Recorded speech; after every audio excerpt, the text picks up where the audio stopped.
Paolo Emilio Raoul Narib Sulnaval. Je suis malagasy, juriste de formation. Je suis administrateur civil de fonction. Et ici à Genève, j'ai une double casquette.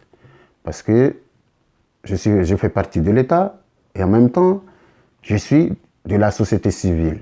Pourquoi? Parce que si ma lutte au sein de l'État, au sein de l'administration publique malgache, n'est pas réussie pour protéger les citoyens vulnérables, j'agis en société civile. C'est ça ma force. Parce que je peux occuper de cette double casquette-là en même temps. Primo, je salue le peuple malgache. Et je salue aussi le peuple genevois, le peuple de Genève, peuple de droits de l'homme, parce que c'est ici, c'est implanté, le Conseil des droits de l'homme des Nations Unies. Et je tiens à remercier vivement le CETIM. Le CETIM, c'est le Centre Europe Tiers-Monde, qui m'a invité de venir ici pour faire part et faire connaître la réalité malgache en matière de protection, de la promotion, de mise en œuvre, de la défense des droits de l'homme. Parce qu'il y a un cas lugubre au sud, surtout au sud de Madagascar. Il y a ce qu'on entend par exécution sommaire perpétrée par certains, je dis certains, mais pas tout le monde, certains forces de l'ordre qui font semblant de protéger la vie et les biens de la population malgache. C'est pour cela que je suis ici, parce que nous sommes un État démocratique et républicain, et notre constitution est moniste. Les instruments internationaux en matière des droits de l'homme sont figurés dans le même document de la loi constitutionnelle malgache numéro 2010-001.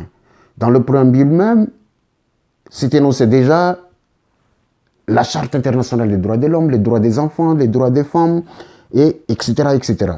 L'article 7 et l'article 8 de notre Constitution prohibent et protègent le droit à la vie. Mais pourtant, il y a des situations lugubres dans le sud de Madagascar parce que ce sont des malgaches, des éleveurs de zébus, des paysans sont victimes des exécutions sommaires ou des exactions que je vais expliquer tout à l'heure.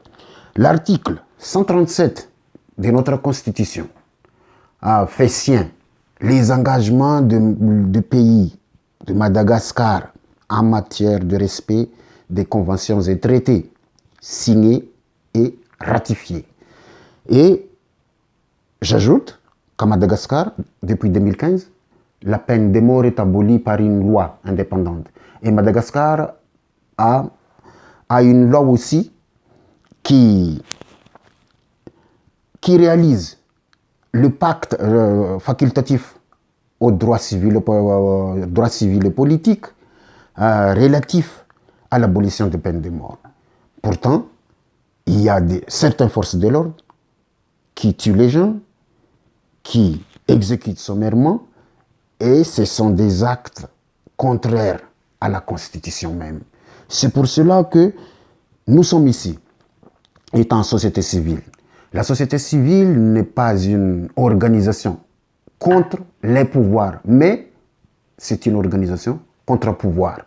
Si l'État n'arrive pas à maîtriser ses bras séculiers, à savoir les éléments de force de l'ordre, nous sommes les sociétés civiles, nous avons des mots à dire concernant cette violation des manifestes des droits de l'homme là, parce que c'est notre boulot, c'est notre travail de faire connaître, de dénoncer la violation manifeste des droits de l'homme dans un pays.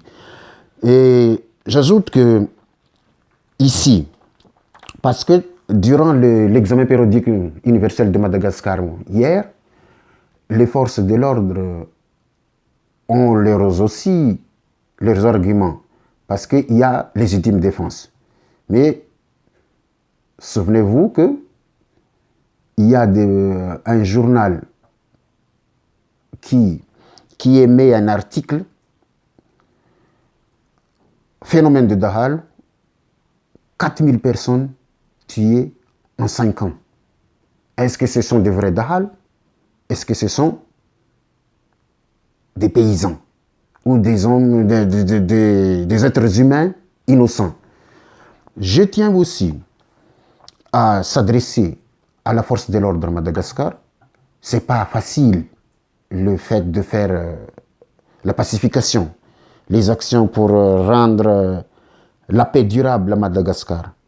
Et je suis triste aussi qu'il y a perte de vie des forces de l'ordre. Mais les éléments des forces de l'ordre ne doivent pas agir comme les Dahal. Parce que les forces de l'ordre sont payées par l'État, par la population même. Et ils ont les devoirs et les obligations de protéger les vies des gens et leurs biens. Mais les Dahal, ce sont des voyous. Ce sont des malfaiteurs, ce sont des bandits. Et les Dahal n'ont pas de bureau, n'ont pas de tenue, n'ont pas de matériel venant du pouvoir en place, n'ont pas des armes fournies par l'argent et les impôts des populations. Mais il ne faut pas se comporter comme les Dahal. Les Dahal, ce sont déjà des personnes inhumaines. Et c'est ça le problème. Et vous allez me poser une question. Pourquoi l'exécution sommaire? Il y a plusieurs causes de l'exécution sommaire à Madagascar. Parce que certaines forces de l'ordre veulent se faire une célébrité.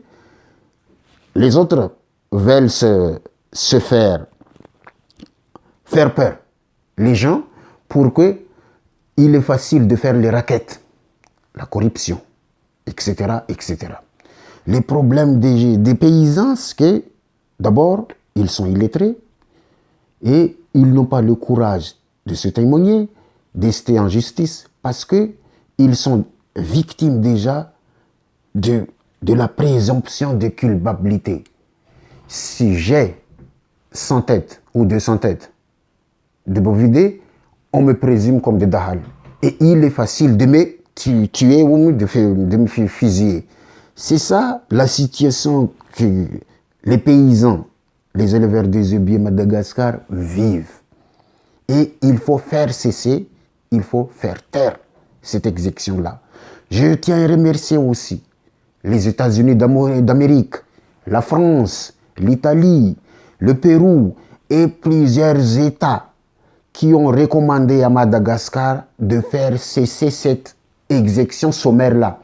Pas moi seulement, parce que je suis petit. Peut-être on n'a pas les oreilles qui veulent m'attendre, mais ce n'est pas moi seul qui a recommandé de faire cesser l'exécution sommaire à Madagascar.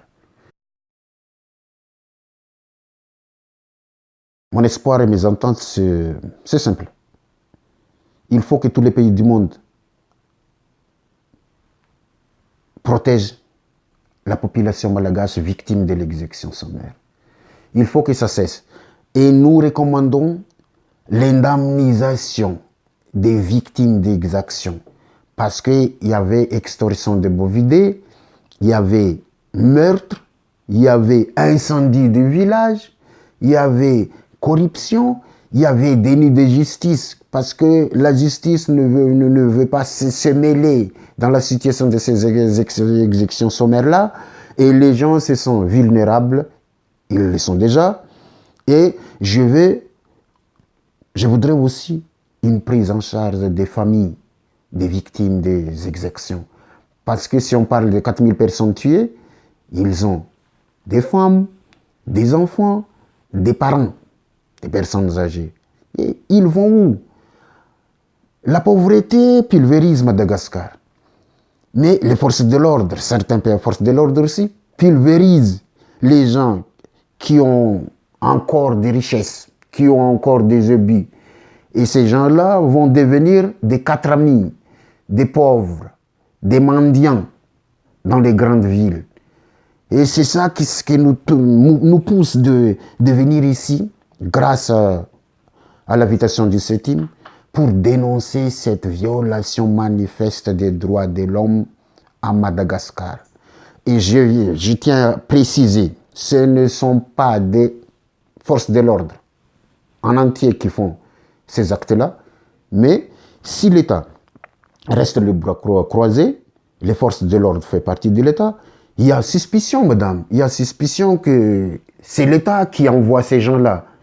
Et il y a une sorte de déplacement direct ou indirect de ces paysans-là pour quitter leur terre. Parce que je tiens à préciser que la terre dans la zone sud de Madagascar est arable.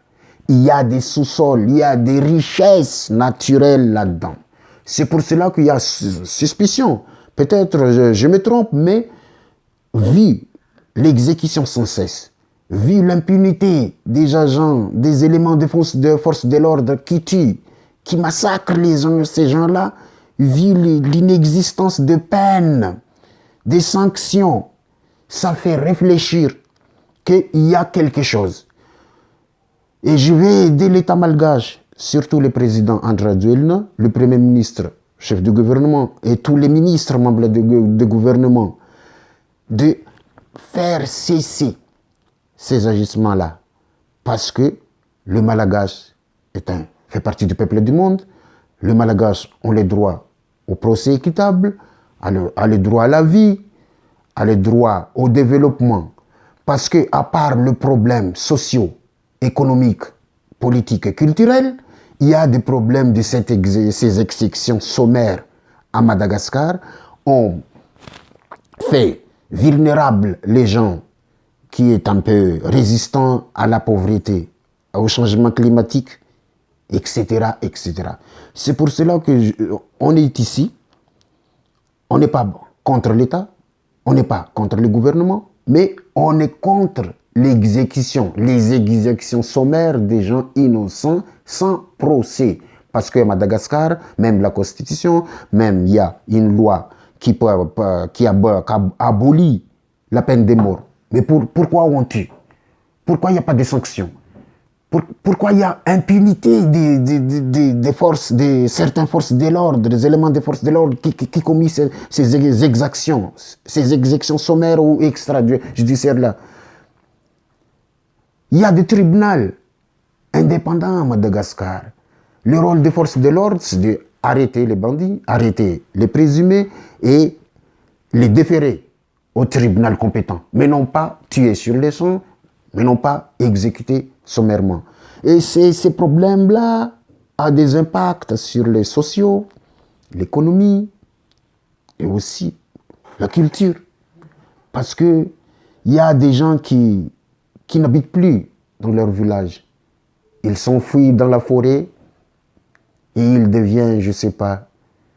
C'est pour cela qu'on est ici, non pas pour contrer le pouvoir en place, parce que je fais partie de l'État malgache, je fais partie du gouvernement, mais je ne fais pas partie des tueurs, des exécuteurs, des gens qui font des exécutions sommaires. Je veux que ça s'arrête, je veux que ça se terre, je voudrais que le monde entier et aussi le système des Nations Unies, surtout le Conseil des droits de l'homme, prennent des mesures adéquates pour faire cesser tout cela.